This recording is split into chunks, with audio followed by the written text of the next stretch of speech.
ইসলামপুর হাসপাতালে ময়নাতদন্তে বেনিয়মের অভিযোগ, রাজনৈতিক চাপে ময়নাতদন্ত ছাড়াই দেহ হস্তান্তর।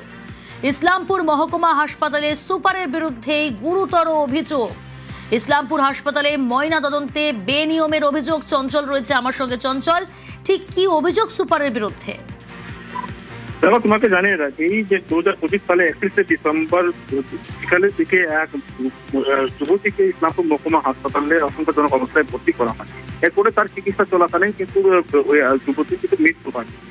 কিন্তু যখন চিকিৎসাধীন অবস্থায় ছিলেন ডাক্তার, তখন কিন্তু সেই মৃত্যুতে কিন্তু তার আশঙ্কা হয় যে সন্দেহ হয় যে এই মৃত্যু স্বাভাবিক হতে পারে না। তার জন্য কিন্তু পরিবারের সদস্যদেরকে ময়নাতদন্তের কথা বলা হয়। এরপরে ময়নাতদন্তের কথা যখনই বলা হয় তখনই কিন্তু সেখানে হাসপাতাল চত্বরে কিন্তু একটা উত্তেজনা পরিস্থিতি সৃষ্টি হয়। এরপরে কিন্তু ইসলামপুর হাসপাতালের যিনি সুপার রয়েছেন ডক্টর সুরস্মিতা, তিনি কিন্তু তার যে কর্মরত ডাক্তার ছিলেন তাকে ফোন করে বলা হয় যে এই তার স্বাভাবিক মৃত্যু বলে একটি অসুস্থ দেখিয়ে ময়নাতদন্ত না হয়, যাতে সেটা পরিবারের হাতে মৃতদেহ তুলে দেওয়া হয়।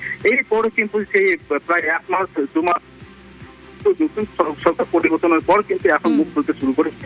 ইসলামপুর শহরে এক ব্যক্তি কিন্তু এই মেলের মাধ্যমে স্বাস্থ্য দপ্তর এবং অগ্নিমিত্র পার্ক একাধিক দপ্তরে কিন্তু অভিযোগ করেছে যে এর পূর্ণাঙ্গ তদন্ত হোক এবং যারা জড়িত রয়েছে তাদের বিরুদ্ধে কিন্তু শাস্তিমূলক ব্যবস্থা নেওয়া হবে।